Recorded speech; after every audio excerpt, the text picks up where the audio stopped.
So, if there is one procedure that has really captured the imagination of surgeons interested in hernia surgery, it's this one, the ETEP approach.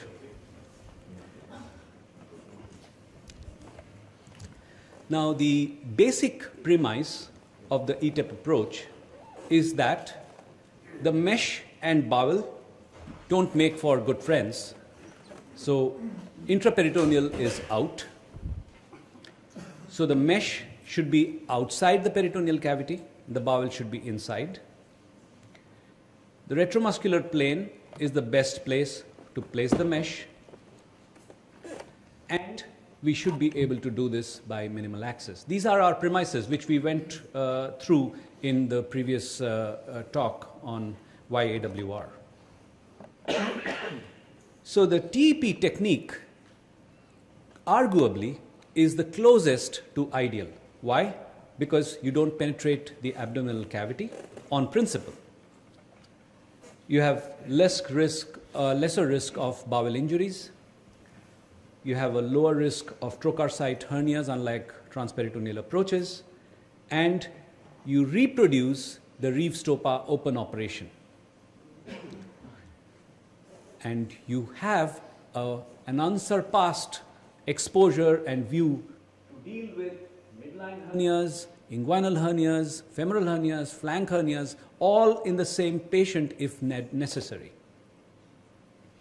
So, I'll just talk about ETEP access for inguinal hernias first. So, flexible port distribution. So, if there is a single side hernia, say this is the right side, you can have the camera port on the opposite side. These are all supraumbilical ports. That's the extended TEP approach. And you can, therefore, from across the midline, you can have a camera and then you can deal with that hernia. You can also have the camera on the same side as the hernia, and you can have the two other ports dealing with the midline, dealing with that side hernia. And if it's a bilateral hernia, you can similarly, you can use your own intuitive surgical sense to put your ports where you are comfortable. So you don't need to fixate your ports according to any formula given by a guru. So how do we start ETEP access for inguinal hernias? So the basic premise in a large number of cases would be that you have a 6 to 8 centimeter wide rectus abdominis, and ideally for beginners you try to identify the semilunar line by ultrasound and mark it, so that from the midline to the linea semilunaris is the width of your rectus abdominis. Now, step by step, let's have an idea of where to make your ports, and I'm thankful to my colleague who has made this video for me. This is the pubic hairline, umbilicus lower border. Okay, this is the midline. So you draw the midline. That's the xiphoid. Left costal arch, tip of 9th costal cartilage.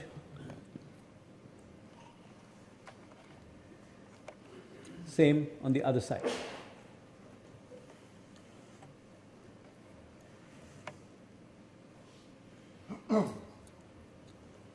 Now the arcuate line, the linea semilunaris is roughly around 7 centimeter from the midline.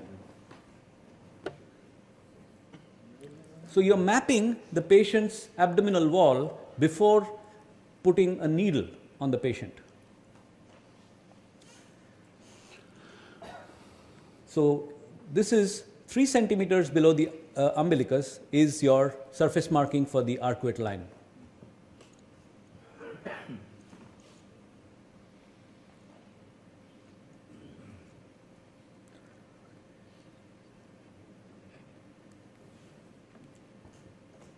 So the important landmark is the tip of the 9th costal cartilage, the umbilicus. So 3 fingers breadth in the direction of that line between the lower border of the umbilicus and the tip of the 9th costal cartilage would be one landmark for putting in your first retrorectus port. So this is ETEP access for inguinals. Please don't confuse it with ventrals. This is for inguinal hernias.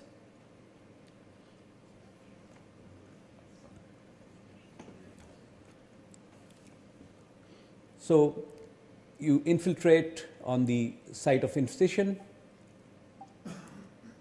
and you can access the retrorectus space by a variety of methods which we will describe. So this is dissection into the abdominal superficial fascia, which has a fascia of Scarpa and a fascia of Camper, the fatty layer. So you incise these two layers, don't confuse it with the external oblique or the anterior rectus sheath, and you expose the shiny external oblique or anterior rectus sheath, and then make a transverse incision on those fibers.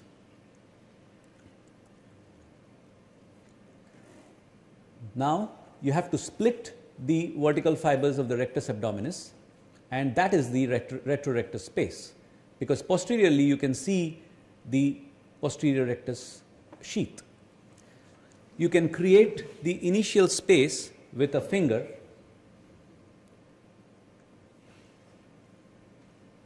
So that gives you enough space to advance either a balloon trocar, a balloon dissector, or your trocar. So this is a balloon trocar technique shown here. You pass it right onto the posterior rectus sheath, and medially it goes towards the pubic symphysis. Don't go straight laterally, because then when you inflate it, you will rupture the linea semilunaris. This is an important point.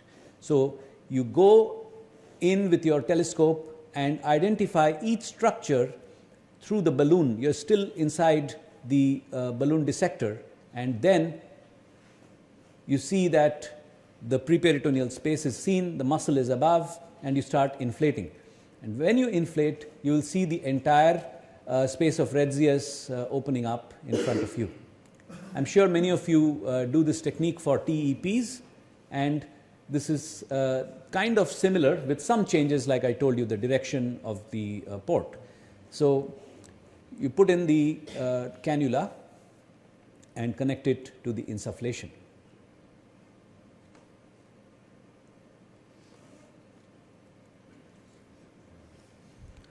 So you see the arcuate line, and the umbilicus, the lower border of the umbilicus, is your next site of port insertion. So check that you're not going through the peritoneal cavity.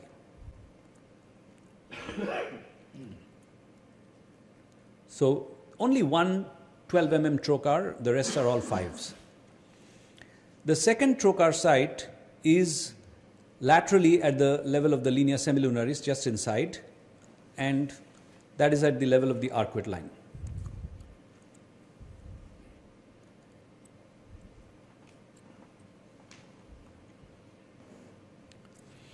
So depending on whether you're doing a bilateral hernia or an unilateral hernia, you can put more or less ports. But once your space is made, even if you have a pneumoperitoneum, it will not bother you.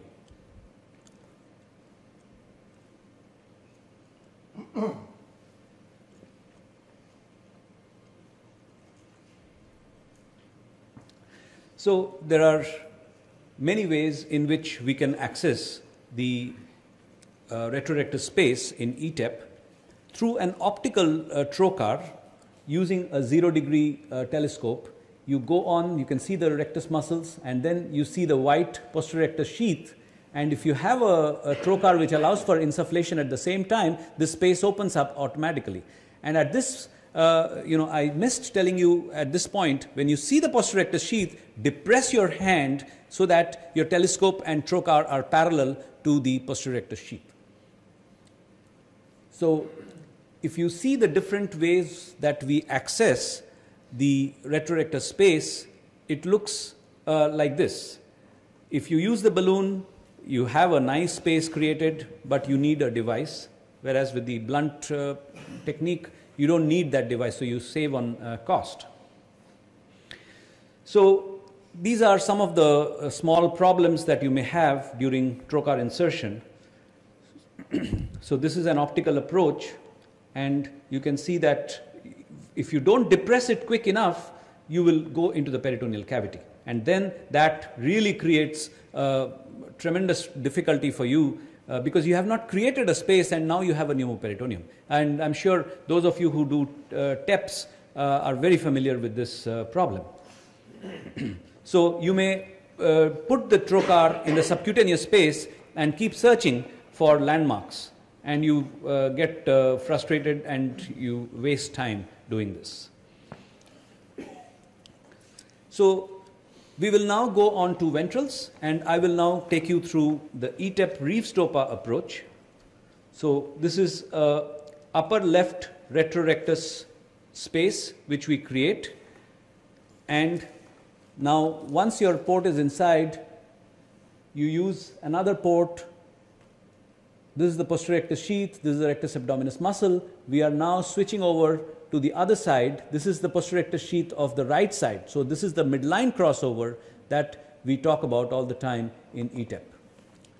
So this is the posterior rectus sheath visible, and this is the midline crossover happening. So as you keep dividing the posterior rectus sheath, you come closer to the hernia, and you can see the hernia defect is above and the hernia sac is below. So this is the upper part. You take sutures on the sac to prevent seromas, and you close the midline. Now this is an old video of mine. I no longer close the posterior rectus sheath, I just close the peritoneal hole.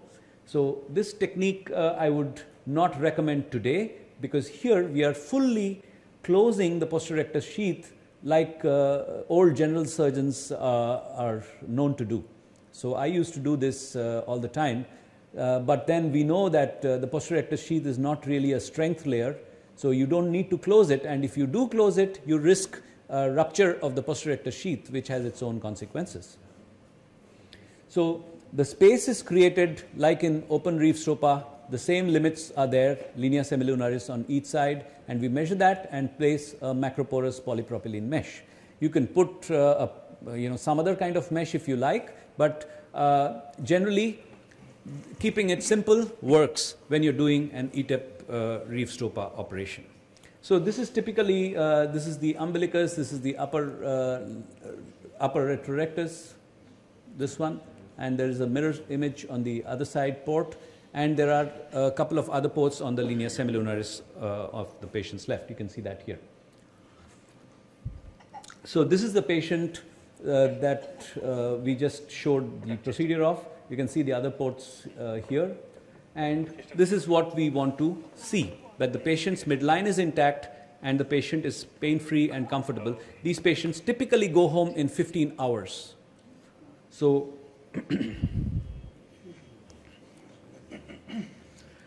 now, when we deal with more complex hernias, we do the ETEP TAR operation. The TAR operation, as described by Nowitzki for open surgery, we replicate that exactly the same way in the ETEP access, minimal access approach. So we're just going through the steps of the procedure. This is not a full video, this is an edited video. So this is the midline crossover. We are under the left rectus abdominis, now we are crossing. We see the falciform below. You see that yellow fat? That has to be below. So this is going across on the extraperitoneal space. You can see the rectus abdominis at the top. So this is again a technique where you don't want to spend too much time. This is again an older video where we spent more time on the extraperitoneal space. Now I don't spend time on the extraperitoneal space. I go into the retrorectus space of the opposite side immediately. Now here you can see we have opened the hernia sac, and you can see the margins of a huge defect. This is a 15 centimeter defect, and now we are bringing down the posterior rectus sheath peritoneum complex along with whatever adhesions there were. So dividing the posterior rectus sheath like you would do in open surgery, close to the margins of the defect, This is what you're doing all around. So you can see the lower edge of the defect now, and that is the opposite side. So we cross over to the opposite side from below. So this is now looking from above down, you are now looking towards the space of Retzius. You can see that space of Retzius now, the infraepigastric artery and vein. So even if there is an inguinal hernia here, you can detect it and you can fix it. So we are operating from the patient's left side, and we are now doing a lower crossover. We are incising the posterior rectus sheath and peritoneum and crossing over to the patient's right side. So we are looking from the spleen area. Because it's kind of disorienting when a surgeon shows you the procedure and it all looks the same. So where is he operating from? That is important to know. So we are still looking from the area of the spleen and incising the posterior rectus sheath and peritoneum of the patient's right side. So when you do that, at the upper retrorectus space, as Professor Koppelman showed, that you will see transversus abdominis muscle fibers constituting part of the posterior rectus sheath. So you'll just see that in a moment. So you see that the transversus muscles have to be divided for you to incise the posterior rectus sheath at the top. So this is the Reeves-Topar dissection. You can see the neurovascular bundles. That's one neurovascular bundle, that's the other. And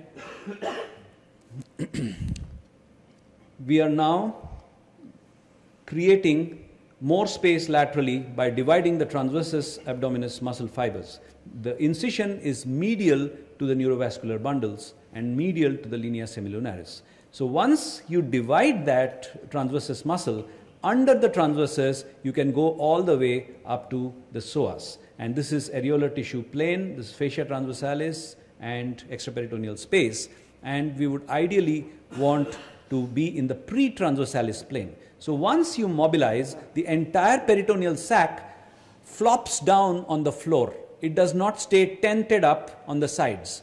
It flops down on the floor, and that is when you know that you've done an adequate TAR. So this entire peritoneal sac is now to be mobilized on the patient's left side. Now we start off from the patient's left side, so for us operating on the patient's right is easy. Now we have to make ports on the patient's right side to do the TAR on the patient's left. So this is what we are doing. We are incising fiber by fiber and creating a space just under the transversus muscle fibers. And that is the pre-transversalis or extraperitoneal space depending on where we are working, and that takes you all the way to the psoas muscle. And it is this single fact that this space is open for exploitation allows you to deal with large defects, multiple defects, and place meshes which will protect the entire abdominal wall like a corset. In this entire thing, you will see that once you divide the transversus abdominis, you will see all the muscles at the ceiling, on the top, not at the bottom. So we now close the peritoneal edges, and we can close it transversely, vertically, or a combination thereof. Whatever makes it close without undue tension is the right technique. And we have to be careful not to take bowel, because often we use barbed sutures for this. So bowel can get stuck to the barbed suture if you're not careful. Now, here we are using regular PDS, I think, or barbed suture, I'm not sure. But nowadays I tend to use regular PDS. So this is closing the entire peritoneal sac, and you can see that it's closed. And when you do a TAR, you will see a strip of that transversus close to the midline. Now, closing the defect is the important part of the operation, the difficult part of the operation. So this is where you need skill, you need patience, and you need a good team to work with you, or you need a robot. And I'm sure Amiki will show a splendid video of using his human extension system, which I would love to see. But whatever makes it happen has to be done. So this part is one of the most difficult parts of the operation. And you try and take a good bite on the anterior fascia, and that should hold. So once this midline is reconstructed from top to bottom, the rectus abdominis muscles are close together, and you have a linea alba to speak of. Then you put in a soft polypropylene mesh, and you can either not fix it at all or fix a couple to the ligament of Cooper as you like. I nowadays don't fix virtually most of my cases, and I don't drain them as well. But different surgeons have different practices. Igor Belyansky still puts drains. So post-op review, this is the same patient I showed you in the previous talk. So thank you very much. This is about the technique talk. I will cover some of it maybe in the last complications section. I'll cover some of the finer points, but I'm happy to take questions if there are any. Sure. About the complicated ventral hernias, some of them tend to have a large amount of scar tissue and redundant skin and soft tissue. Sometimes when we do an open reef stopper repair, once we close the midline, yes, we get rid of a lot of, we do like an abdominoplasty, yes, kind of rewarding procedure. Right. How can it be obtained? You can do the same through the ETEP approach. You can do the same thing. Whatever you can do by open method, you can do it by minimal access method. So it's just more tedious, that's all. You can do anything you want, no problems. You can even go across to the subcutaneous tissue, stay on the anterior rectus sheath, mobilize the anterior rectus sheath from above. From above as in, you're going in from the retrorectus approach, the posterior approach, but you're now past the linea alba and you mobilize a little more of the anterior rectus sheath to close it better. Then you can pull your trocars into the subcutaneous space, and now you can actually do an, from top down, you can close the anterior rectus sheath.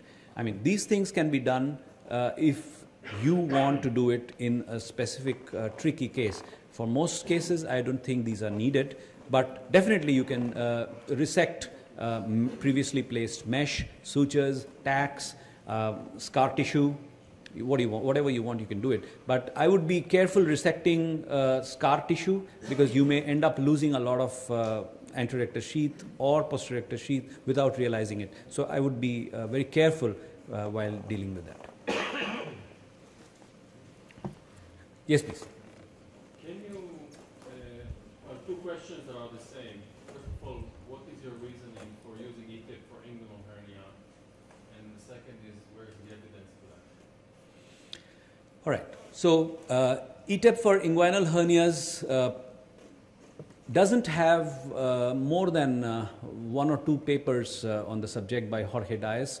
I think we are still dealing with this as a logical extension of the TEP approach, which has got substantial support in the literature for it. The advantages, practical advantages of the ETEP approach are that the space is much wider than a regular TEP, especially if the patient's umbilicus to pubis distance is less than 15 centimeters. If it is a short distance between the pubis and the umbilicus, a regular TEP is much more clustered, much more claustrophobic than an ETEP approach. In that kind of situation, if you have a large sac, even worse. You're going to end up struggling for space, opening a peritoneal sac, and then having pneumoperitoneum.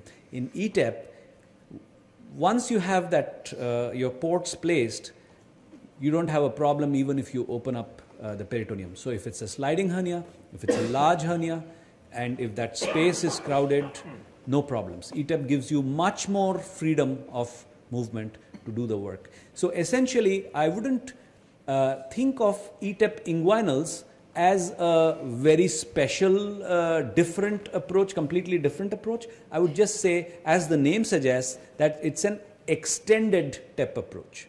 So you're basically taking the trocars a little further away from your site of operation, and that is a logical thing to do in order to create more space for your mesh, more space for your instruments to work with, and it's completely logical thing to do when your indications are clear. I'm not saying do ETEP for all inguinals.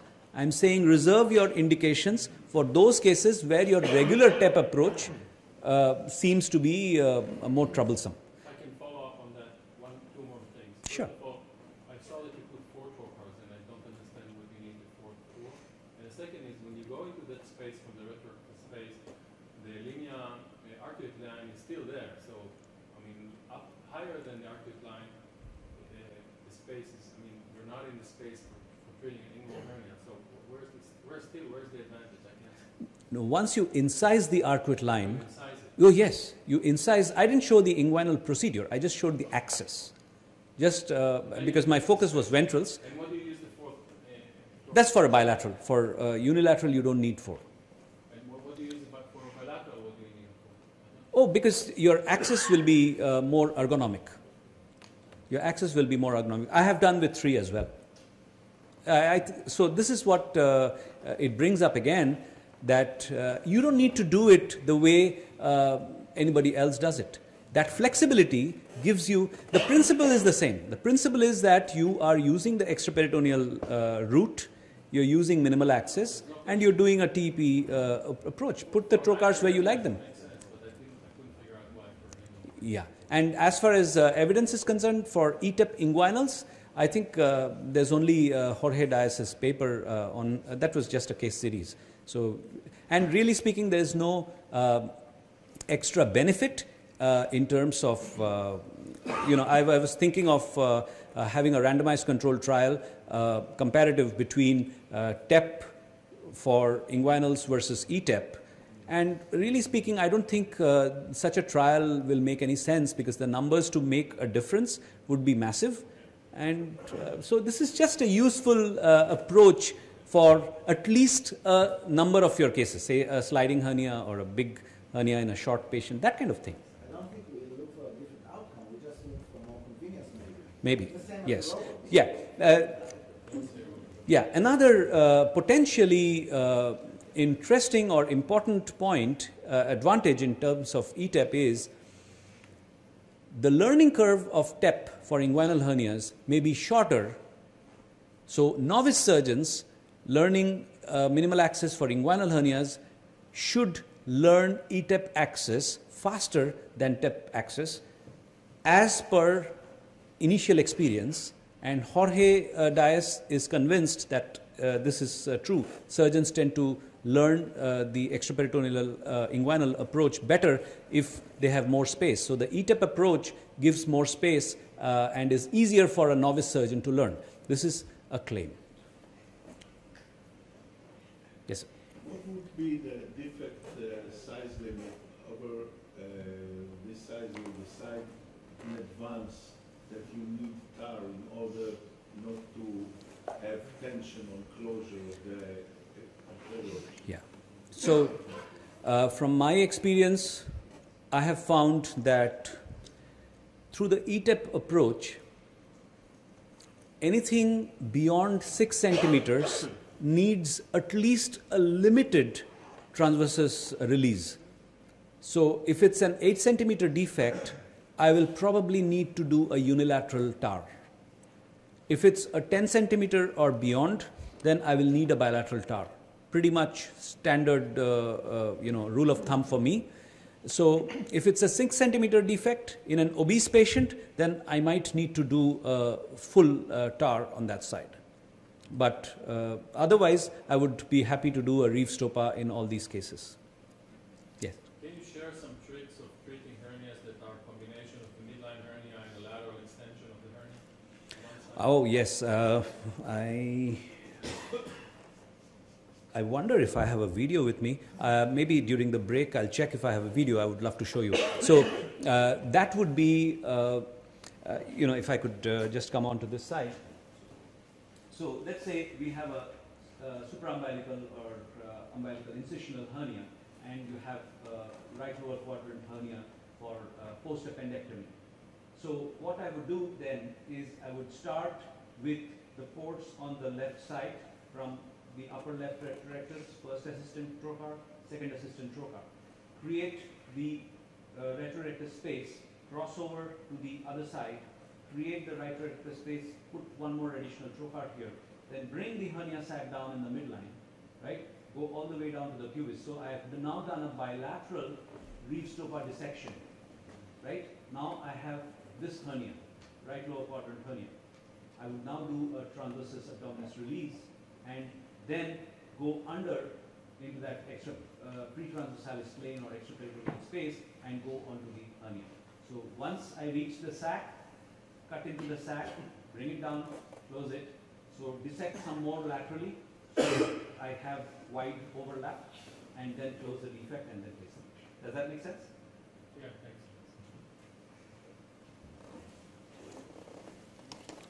Thank you very much.